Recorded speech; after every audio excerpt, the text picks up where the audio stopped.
လွန်ခဲ့တဲ့နှစ်ပေါင်း100ကျော်ကလူတစ်ယောက်ရဲ့တွေးခေါ်ဟာကျွန်တော်တို့သိထားတဲ့စက်ကြောလာကြီးတစ်ခုလုံးကိုကင်လို့ပစ်ခဲ့ပါတယ်သူကတော့ Einstein ပါပဲသူ့ရဲ့ကြော်ကြားဆုံးညီမချင်း E square to mc square ရ drag နဲ့ swine ဟာတခုတည်းပဲဆိုတာသူသက်သေပြခဲ့ပါတယ်ဒါဟာ cherry ဘလို့အလင်းပေးလဲဆိုတဲ့လှုပ်ဝက်ချက်ပါပဲ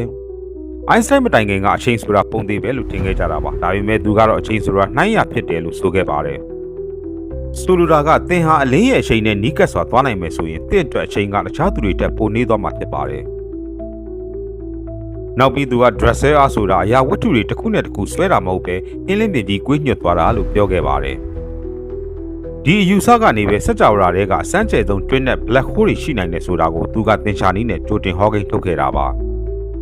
Einstein ဟာစัจ java ကြီးကငြိမ်နေတာမဟုတ်ပဲပြန့်ကားနေတယ်ဆိုတာကိုပထမဆုံးသိရှိခဲ့သူတွေထဲမှာလည်းတဦးပါဝင်ဖြစ်ပါတယ်